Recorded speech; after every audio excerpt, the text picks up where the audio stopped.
Welcome to Real Estate Today. Ingrid and I are your presenters today, and we'll be talking about a common question that comes up, and that's when is the right time to buy property?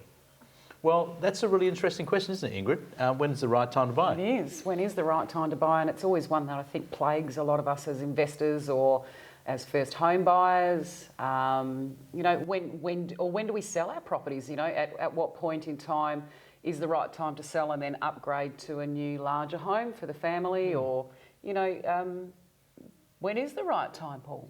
Well, that's the $6 million question, really, isn't it? What's the right time? I think the right time is when your family needs to have a house, or when you need to maybe downsize or upsize based on your family needs. So, look, it is an interesting question. We get asked in our office quite often, all the time. Should we buy now? Should we wait? And so on. I think the challenge we have is the market research and the data that we actually get is always about 3 months old. So, the market could be on its way up, and we won't know for 3 months. So the market curve could be going like this, and 3 months' time we'll be hearing about it in the newspapers, on the news, and from the Real Estate Institute. The media's always behind. So the media's behind it. So really, I suppose, the market's been pretty average for quite a number of years. 4 years at least. And it's kind of tinkered along like this, and I really believe that the time to buy is probably now. And I think you expect that from a real estate agent to say that, but genuinely I really believe that it is probably a good time to buy, because property prices are, especially in our area of Rockingham and Baird-Murray, I mean, where can you buy a house that's under $400,000, so close to the ocean?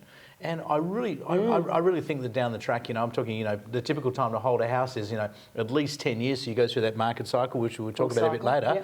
But that market cycle of 10 years is when you start getting some profits usually. So, when's the right time to buy? I think people will look back in 10 years' time and say, geez, I wish I bought it. And I don't care if I bought it for X or X, I wish I just bought it at that time. Did something. 2019. But even if you're selling out of a negative market, Paul, there's no bad time. If you're selling in a negative market, you're buying back into the same market. So you've actually got a situation where you sell your house for $250,000 or $300,000 in the Rockingham area, and you can still upgrade to a new home that is as low or in the same marketplace deflated as what you're selling out of. So there is no negative market unless you've got fear in the background. If there's a fear about, am I spending my money? Am I going to lose money? Am I going to end up with negative equity? Am I going to, not be able to sell this in the next 2-3 years? But as you said, real estate's one of the most forgiving assets of all, because time forgives everything, and a loss is never realised until you sell a property. Correct. If you're in a negative market, so don't sell. The key to a negative market is don't sell. Keep it. Yeah, absolutely. I think most people want to try and time the market. It's pretty hard to do that. And I think they say, I want to sell in the boom, but I want to buy in the bust. And if and how long's that cycle? How long's that cycle? Yeah. Exactly. How long is that cycle? Yeah. So if we've been in the bust, let's say, for the last X amount of years, surely now must be the time to buy. Well, I believe it is. I think we're at 7 o'clock on the property clock, Paul. Okay, let's talk about that. Yeah, so current market. So if you've never seen it, it's a cycle. It's called the economic clock, isn't it? It's called the economic property clock. Yeah. And on the property clock, it does show that boom and bust cycle. It shows, deflating share markets. It shows, increasing dollar. There's all kinds of information on there. But what we've seen recently is, particularly in Western Australia, we've got a few factors that are indicating that we're about to come out of a negative market, and they are, we've had very low rentals for such a long time with very high vacancy rate. What we're now seeing is a low vacancy rate. So we've come off the back of, let's say, 9-10% vacancy over the last, it was probably only 18 months ago as we started coming off of that. We're now down to about 2 to 2.5%. On an average, and what we're also seeing is that rents are starting to increase. So we're actually able to get a little bit more value and traction for investors. So we're getting a higher ratio of return for investors coming back through to us. It's only fractional at this point in time. We're hoping that those $50 a week increases will happen very soon, but they haven't happened yet. We're also seeing that there is a decrease in unemployment rate in WA. It's, again, only small, it's only fractional, but we're seeing a pickup in the mining, being part of our primary industry, obviously. Yes. There's a few deals happening that we've heard about in the newspapers with America, so we're hoping that those come off. It'd be great for WA real estate, or Australia as a whole, really. It'd be fantastic. So there's a lot of indicators, Paul. What other indicators have you seen? Look, I suppose in our area we've got the Navy, which is a big draw card with more people coming from the various different countries to our base that we've got down in Rockingham.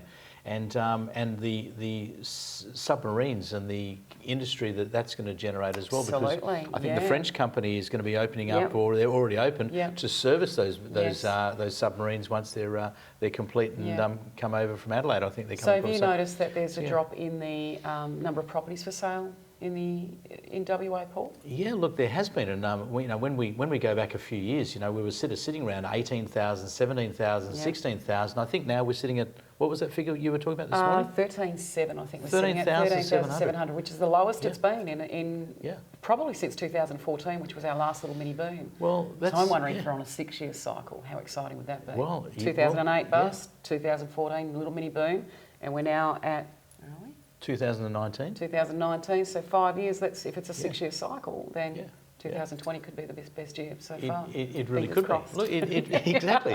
Look, and that's the crystal challenge. balls. That's the challenge. Yes. That's the challenge I think we have, is that where's the market at? And but you're right. I think in supply and demand, what we happen is when the supply is high, the demand's low.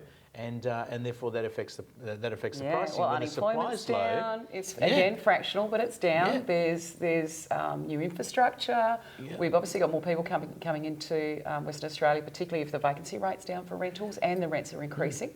So there's a lot of really good indicators that are kind of saying we're, Yeah.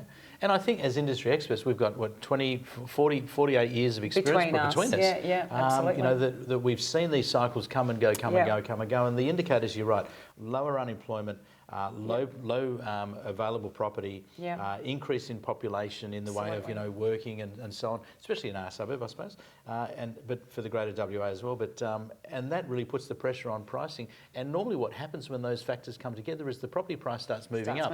When it starts moving up, the media jump on board, and then before you know it, they're starting to say we have a boom. It's booming along. So that's but they're the always issue. about 3 months behind. Yeah. What we've also seen, I don't know if you've noticed, but we've had a lot more cash coming into our market.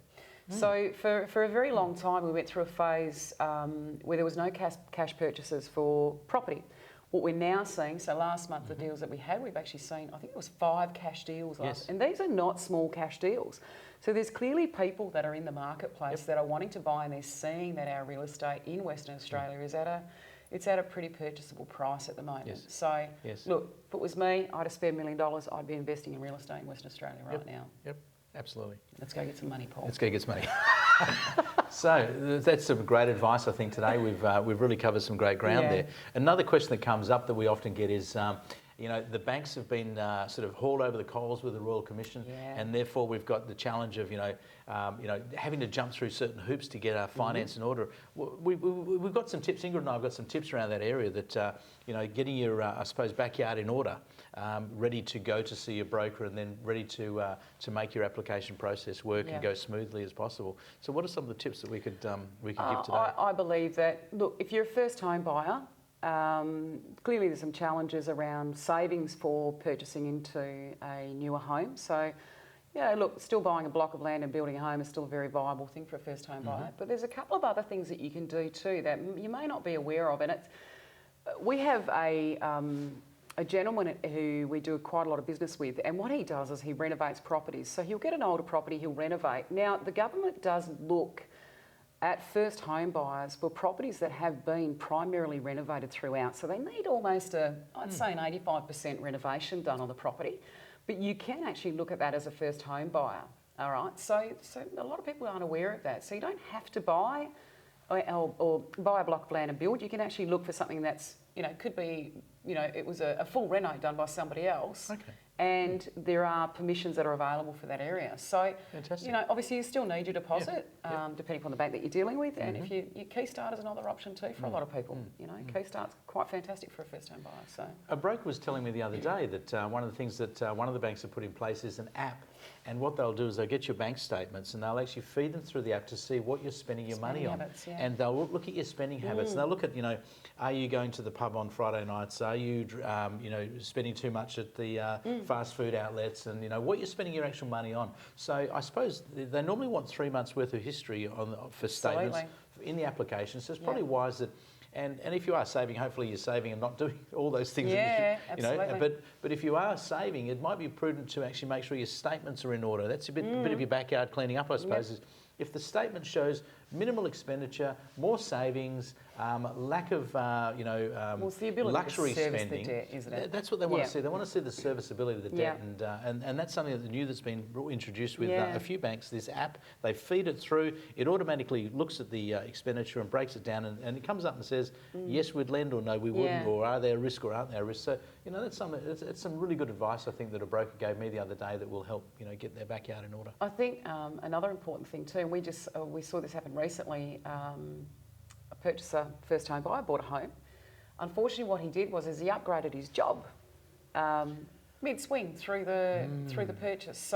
So where he'd been approved for $400,000 for this home, he then changed jobs to a better position, but then he had to wait another 3 months to qualify because of the fact that he changed positions and he was still on a trial period. So don't change jobs halfway through the purchase of a home, or through the loan finance. first, Get the loan first and then change. Make sure that that's all. You've dotted your I's and crossed your T's there. I think the banks too have got, and you would have seen this, Paul, the banks have actually got some really good interest rates out there at the moment. And I don't want to touch on finance because it's not my specialty by any means. But I think a really good thing is to, don't just go to your 4 primary. Make sure you speak to brokers, because some of those brokers deal with other banks that are not available, to you just through your big 4. Just because you bank with the big 4, or, and no negativity in that space. There are some really good deals with the big 4 as well.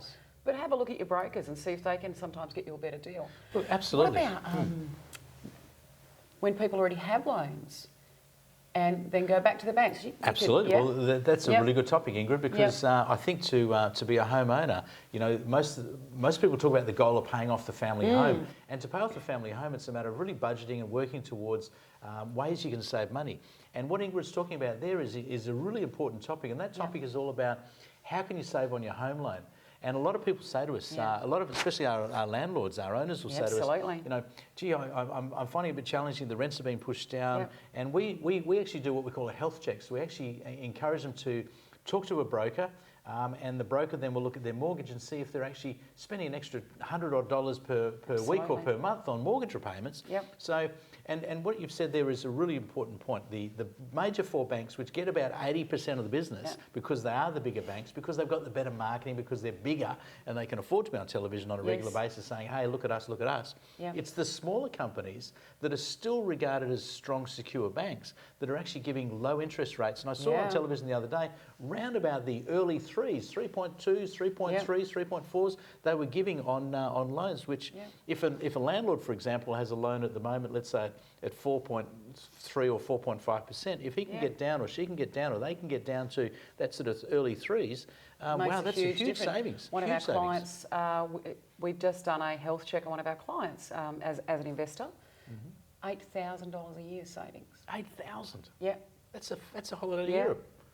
Yeah, and that was due to the fact that the property manager suggested through our company process that we get that health check done. So $8,000 we saved in 1 year. Because I think what happens is we do get a little bit lackadaisic. We get an investment loan, or we get a loan, we get on with life, and we go on to and from work, and we're relaxing on the weekends, and we forget about some of these important things like, am I getting the best value for my home loan? Am I getting the best value on my interest rates? Am I getting the best value on my investments, or whatever it may be? Am I getting the best rent available? Am I charging? Is my rent at a price where it should be right now? Does it need reviewing upwards? Is there $5 there? Is there $10 there? Reviewing our insurance policies. Every year. You can talk about that. I was talking about that to a young couple the other day. Actually, they were saying, how can we save a few bucks? And I said, well, one of the things I've done personally is I look at my car insurances, my home insurances, and look at just getting some quotes, because it all works with market share. If a major company, let's say insurance company A, has a good market share, they're a little bit sort of I suppose, overconfident with their pricing, and they say, no, we don't need to adjust our price, we've got good market share already. It's the company that's the underdog that hasn't got the good market share that says, we want to get some of that market share. What do we need to do? We need to be more competitive. So they actually come up with a better rate, a better price. And what I find every year when I ring up, I make that phone call every year and say, hey, look, can you do for me? what's the best rate you can give me? You're currently my insurer. And they say, well, look, we can probably, they always can knock off something. They normally knock off about $50. Then I'll ring another insurance company and say, now, just to make sure it's apples for apples, is everything the same? Yes, it is. What's your best rate? And they say, where are you at the moment? And I say, well, I'm at XYZ. And they'll go, oh, you're with XYZ. Well, there's a bonus that you'll get. If you come across to us, we actually can give you more because you're a new client to us and so on. But one of the things you need to be careful of is some of the major companies own some of the small insurance companies. So sometimes I've rung up and said, hey, can I get a better rate? And they'll say, well, actually, our parent company owns us anyway. So, you know, you're saying you're going to get it from there. We're actually owned by them, so we can't actually go and do the wrong thing by them. Yes. And I'll tell you after, off camera, what that company is. But, you know, so you've really got to make that extra phone call and ring another one that's not associated and say, hey, you know, what can you do for me? And do you know, I've even had a situation, and just as a little tip for you guys. Here's a little tip. What you actually do is when the person says, okay, look, this is the rate, you then say, can you do a little bit better than that? And so many times they've said, I'll just go and talk to my supervisor, and they come back and say, look, we can knock off another few percent. And so there's, I say to my wife, will do the same thing. I say to my wife, look, we've just saved enough for another meal out, you know, or something like that. You know, and that's how you continue to buy property. Correct. All of those little things add up to what you might need to purchase that next property, to purchase that investment, to be in the upswing. Well, they say small decisions made daily that are good can have a big impact on your life. Huge impact. But if you make small bad decisions daily, can have a big impact on your life as well. Absolutely. So, you know, it's really a matter of, you know, just being conscious of working towards being wise with money. Save a pound. Beautiful. What a great statement. Yeah, that's so true.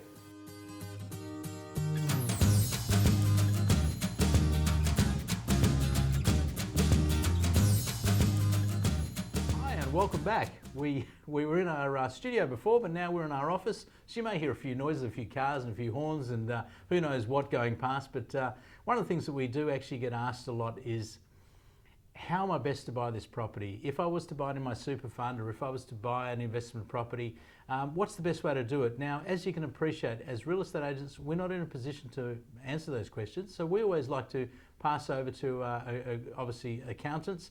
And in our case, we'd like to introduce our great friend Steve Duckett from Super Accountants, who's going to be here to answer a few questions today. So Steve, welcome along, and thanks for coming into our office today to have a chat about, you know, accounting and what it's like when someone buys a new investment property of some sort. You know, we normally say go see an accountant. So there's a few different ways to buy properties nowadays. Some people are talking about buying them in super. Maybe we can just sort of cover a bit of that as well. But, you know, usually when they sort of say, look, I'm buying an investment property, and we say, go and see your accountant, what are sort of things that the customers ask you when they come to see you about, you know, I'm thinking about buying a property, Steve, what do you think we should do? Paul, firstly, thanks for having me today. Thanks very much. Buying a property, firstly, you've probably got to choose whether it's for your main residence or for investment purposes. I'm not sure which path you want to go down first, but affordability is one of the key aspects to look at. And having a deposit or sufficient equity in another property is a good starting point.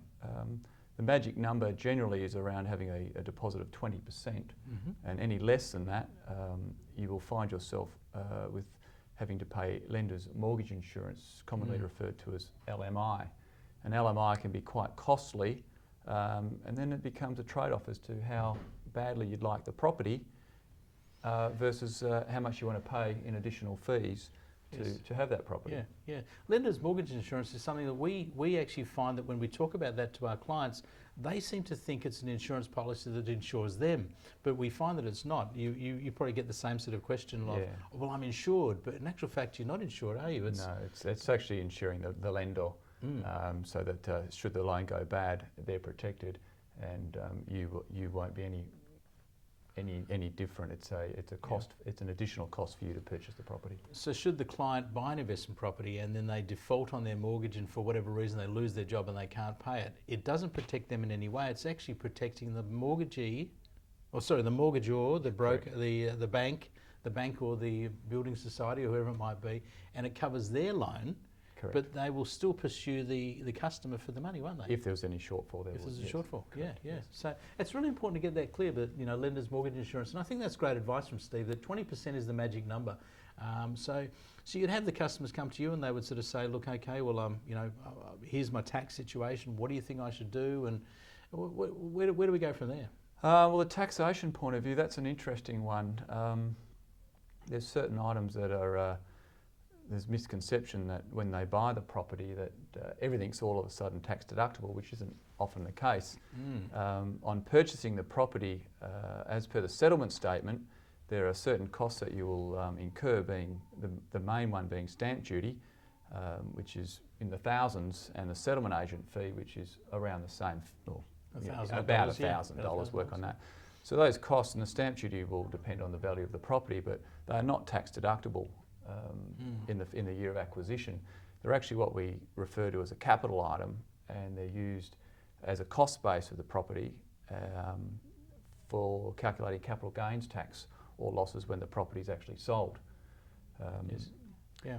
So with the with that, some owners think they, as you say, can claim everything, but some of those items you can only claim when you sell the property, maybe many years down the track. Correct. Yep. Okay. Yes. Okay. So some of the questions that we get asked when we have a client and they're saying, that looks like a great property, I wouldn't mind buying it, but it needs a little bit of work, it needs some painting, it needs some repairs. I'd like to do that before I actually put a tenant in. What do you find is the situation from a tax point of view with that? They can't claim it straight away, can they? That's a good question, Paul. Technically, no. There's some case law on this, and I'm not sure if there's one relating to property, but there is one relating to other assets, in that when you acquire a property at a discounted price, because it's in need of repair, the cost of the improvement and the repair to put that property back to its supposed original state can be viewed as capital, being depreciable and not deductible in the year of incurring the expense. Okay. When you say at a discounted rate, so how does someone establish what a discounted rate is on a property? I suppose if the property was in disrepair and it was obvious that there was significant repairs needed to put that property back into use, you would probably consider it to be at a discounted rate. The example there would be a motor vehicle, not talking property, but a motor vehicle that's engine wasn't working. You would have to correct the engine and fix the engine for it to be able to be driven. Yes. Okay, so the person goes and buys the property, then they go and let's say the kitchen's in disrepair, and they put a new kitchen in and they paint the walls and retile it, a bit of plumbing and so on. So would they claim that in that first year, or would that be a depreciable item over a period of time? It comes to the cost of the expense, but generally, with your question there, it would be depreciable. Painting can write off in the first year. Okay. Kitchen capital items, cupboards, etc., bench tops, ovens, cooktops are depreciable items. Okay, so what you're really saying there, Steve, is there's some things that you can write off and some things you can't, but you can overall, but some of them are long term and some of them more immediate. Yeah, so you still get the deduction. It's just that with the larger items, you spread the expense over a number of years rather than achieving that expense and write off all in the 1 year. Okay. Would it be handy if clients actually, when they came and saw you before they even went out looking for property, is to go out there and have a chat with you first, or their accountant, and have a chat to their accountant, and then establish what their situation is from a tax perspective and their knowledge, I suppose. The accountants can give some great valuable knowledge before they buy a property. And then when they do put an offer in on a property, is then come back to an accountant or come back to yourself in your case of clients that are dealing down here. And then actually talk to you about, hey, look, Steve, I put an offer in on this property. Here's some of the things I'm thinking about doing, and then you can just re-advise them on what's wise and what's not wise to do to gain the best benefits. Yeah, I think so, Paul. Education would be the biggest thing that I could push forward here, and so that client is going into the transaction informed, knowing what they can and can't do, as opposed to going ahead without having any consultation and having a different expectation of what the reality actually may be. So that would be I don't think you have to get into particular detail. You can talk generally about it to the client and just let them know that some things will be deductible, some things won't be, and so that informed decisions are made by the client. The other is when you're signing the offer, it never hurts to make it subject to finance with your nominated lender. That way, at least you have an exit out of the transaction if you're unable to get finance, as opposed to a cash offer where you could be held to follow through. Yeah, okay. All right. Now, banks nowadays, there's so many different interest rates around, and not that I profess or any of us profess to be, specialised in this area as such, but, there's a lot of offers out there at the moment. And I noticed with some banks, they'll say with interest, 100% offset accounts, that are interest bearing, and others that don't say that at all. And, I suppose there's some bare bones ones you could say. What's the benefits of having something like a 100% offset account attached to a mortgage that's used for an investment property? An offset account I would probably use against what I consider non-deductible debt, being your main residence, before I would use it against tax-deductible debt, which would be your investment property. Offset account works in the fashion that you have a loan for, I'll use $300,000 as an example, of which you're making principal and interest repayments against, and you might have $20,000 in the bank. If the $20,000 was in an offset account, the repayments each month would be the same on the $300,000. However, the interest on that repayment is reduced so that the interest is calculated on $280,000, being the loan of $300,000 minus the money in the bank. So you're actually paying off more principal with each repayment and less interest. Wow, and that's a great way to pay off a property a lot faster. It can be if you have sufficient funds in the bank. Sometimes the interest rate is slightly adjusted to reflect the different perks of the product, but definitely worthwhile if you are an accumulator and you have cash at bank. So would it be wise then for a couple to put all their income into that offset account every week or every month, and any extra savings they get, Christmas money or whatever it might be, just plonk it in there? So the more money in that offset account, really effectively what you're saying is offsetting the actual main loan that you originally had. Yes, with interest rates being quite low at the moment, around the 3.5%, and then interest on term deposit even less. Effectively, if you have your monies in a offset account, you're contouring a 3.5% interest rate. Okay. Wow. Tax-free, so there's no interest charges and interest reduction. Excellent. Well, I think that's some great advice that is out there for everybody to keep in mind when it comes to buying a property. Now, Steve, at Super Accountants, you actually also obviously look after super funds. That's hence part of the name of the company, Super Accountants. Correct. Do you find a lot of people are now saying, should I put this in my super fund when I buy this property? Should I actually put it in there as an investment in the fund? What are some of the pros and cons around that? Affordability would be the main pro for this poll, where your super fund does have cash and it does have regular contributions going in. Where clients do not have sufficient means outside of their fund, the super fund becomes that vehicle whereby it creates possibility. It's not easy, it's not clear cut, but it becomes possible. Okay.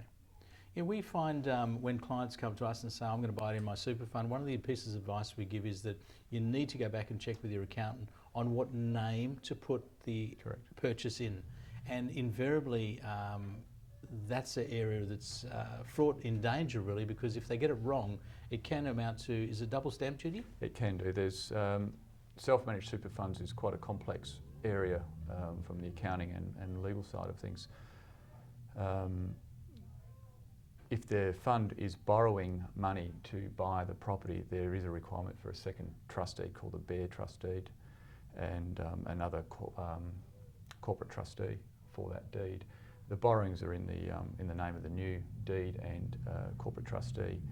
It certainly sounds like an area that needs a lot of thought to go behind it, because I mean, with superannuation, it's really an asset, or it's a vehicle to actually grow your assets for when you retire, and you need to get that right. So I imagine taking out loans and so on associated with your super is that the risk of you retiring with loans at the end of the day, which would be pretty scary when you get to 65 and find that in actual fact you've got these investment properties or this commercial property, but there's this massive big loan on it.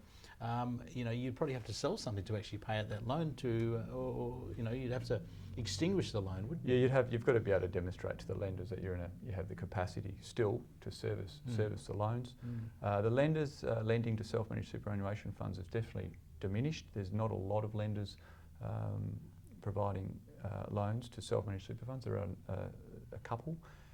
The interest rate is marginally higher than the normal mum and dad outside a superannuation loan, and there is a requirement that banks generally will like to see your employer contributions going into the fund, and they'll also expect you to hold a minimum balance within the fund as for cash flow purposes to get you through any unexpected surprises.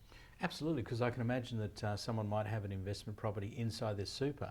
Whilst that property becomes vacant when a tenant vacates, there's going to be a loss of rent, so therefore there's going to be repayments, and you can't just rely on, you can't just keep putting money in, I dare say, just to top it up, because there's a minimum of how much you can actually put into your fund every year. Is that right? Yeah, and this is where it becomes complicated, Paul. You're probably not in fear of reaching that minimum by contributing to your fund, but what many don't realise that with self-managed funds is that once you put the money in, it's not yours, it belongs to the superannuation fund, and there are rules by law that limit how you can access those funds. So Steve, that sounds like it's one of those things that really takes a lot of thought behind it and a lot of work with your accountant to get it right before you even go down the track and start putting offers in and putting pen to paper. Self-managed super funds are definitely one thing that you should talk to is your accountant before you proceed. Okay, so moving on. So what we've covered so far is we've covered some thoughts behind somebody buying their first investment property and possibly even considering putting it in a super. What about the typical scenario where the young couples nowadays are thinking about we're moving out of home, we're going to go and get a flat, and boyfriend girlfriend, they'll live together and they'll start saving for a property, their first deposit. What sort of advice could we maybe give them from, obviously an accounting point of view? What sort of thoughts have you got there? Well, you've got a legal issue to start with if they're entering a de facto relationship. Is one bringing more in than the other party? And if they are, be prepared to share that with the other party should things change down the track. Yeah, that's a good point. Yeah, I suppose that once they join together and they join their funds together for a deposit, pretty much it's 50-50 in some respects, isn't it? Generally speaking, I think that's fair comment. So if they were to split, obviously the funds are going to go both ways, or if they bought the property, obviously there's going to be an issue too. But to get to the point where they actually have enough, that 20%, that magic number, to actually buy the property, what sort of budget or tips or suggestions would you suggest to a young couple today that they might put in place to reach that common goal they want to get of the 20%? I think you've got to set yourself. They'll have to set themselves a budget and abide by it, and assess how achievable that budget is as time goes on, month by month, half year, 12 months, and see how much they can actually save. Okay, so the cost of living, obviously they need to look at their costs of living, look at their luxury expenses, and then look at their money left over that they can put towards the saving of the 20%. Yes. Do you find that there's a degree of, when you see people's accounts, that there's a degree of wastage there that maybe occurs on a day-to-day, month-to-month sort of basis? From professionally, Paul, I don't so much get to see that. It's a lot of compliance involved, but looking at the way we do spend, I think that is fair comment. Yes. Yeah. Okay, that's excellent. All right, so we've covered a lot of information today. We really have got into the nitty-gritties of some of those topics there. Well, I was just about to wrap up the show just a minute ago, but I've just had a last thought, and I've got Steve here, I've got his brains. It would be nice to hang on to him for a few more minutes and get a few more thoughts for you, for our viewers. Negative gearing. Now, we spoke about investment properties. I suppose in a lot of cases, people either call it negative gearing or positive gearing. Maybe we can just focus on negative gearing for a start. Do you see there's a good advantage for someone building their wealth through negative gearing? Paul, negative gearing stems from the negative and gearing. Negative being minus, I'm running at a loss, and gearing is the debt. So the debt is, and paying the interest on the loan is what makes it negative. Rental properties are typically a profit and loss, where the income is the revenue earned, and the expenses include council rates, water rates, insurance, repairs and maintenance, property management fees. Body corporate strata levies. So once you subtract the expenses from the income, then the interest gets subtracted as well. You find yourself running at a loss. So because of the gearing, because of the debt, it becomes a negative and it's a loss. The excitement for a lot is that the loss is then tax deductible in the taxpayer's tax return, of which decreases their income and decreases their tax and generates a tax refund. That's the basis of negative gearing. And the savvy investor is going to get that refund and put it back into their investment account to help them for the next 12 months? Should do. The refund, the loss will generate a tax refund at your marginal rate. So if you've got a $10,000 rental property loss and you're in the top marginal rate for income tax, 47% of $10,000, you're going to have a refund for $4,700. So there's $5,300 that you actually haven't got. It's walked out the door. And this is before depreciation, etc. And the only way to get that $5,300 back really is for the property to increase in value. And that's what we all hope. And we were talking, Ingrid and I were chatting in the earlier part of this conversation about property, and we really believe the market's had a pretty challenging time over the last 10 years, pretty much since the GFC. However, we see there's some green shoots, and we believe the market's going to be on the upward swing. As we speak now, we only had a report from REWA the other day saying that the market is showing signs of recovery and signs that it is actually moving in the right direction. So that's where a lot of owners would be relying on the fact that yes, they've made a loss, so they're negatively geared. They've made a loss, but gee, if their $400,000 property went up by, let's say, 5%, therefore they've added another $20,000 worth of equity to their property. Correct. So that would sort of outweigh that fact, well, I've lost a bit here, but in actual fact I've gained. So when the market's going up, everything looks good. But of course, over the last few years, the market's been pretty challenging. And some people have been saying, what am I doing? You know, like, why am I investing in property? But reality is that it goes in cycles. And Ingrid and I were chatting about the cycles. Those cycles are normally 7 to 10 years or so. And if people hang on for the long term, of course, that's where they make their wealth out of property, don't they? If they have it for more of a lifetime. I think the long game on property, Paul, was definitely the preferred. Excellent, excellent. So now I went to a seminar the other night, and they spoke nothing about negatively geared properties, but what they spoke about was positively geared properties. And it was really interesting listening to the presenter talking about that, and it sounded all too good to be true that you could get these positively geared properties. Do you have any clients that have positively geared properties? Definitely. Positively geared properties, you should probably take, well, the word gear is still okay, you can still have debt, but the debt might be minimal compared to the rents, and the positive meaning that the properties run at a profit at the end of the year. So the profit and loss is still prepared. There's rental revenue minus the expenses, and you're left with a profit.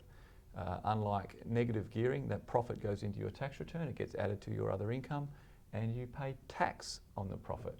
Okay. Now this is quite upsetting for some because they don't like paying tax, but I would prefer to have 10 rental properties making me $10,000 a year each and pay my tax rather than 10 properties losing me $10,000 a year and getting a deduction for 47 but losing 53,000. Yes, yes. Yeah, but if the market's on an upward swing and it's actually moving, I suppose that sort of outweighs that sort of emotional loss, I suppose. And you know, sort of. Well, the values across the board will increase whether they're geared or not geared. Yes. It's just a matter of your debt. So older clients with older money and been in longer generally have less debt, end up owning the property, and are positively geared.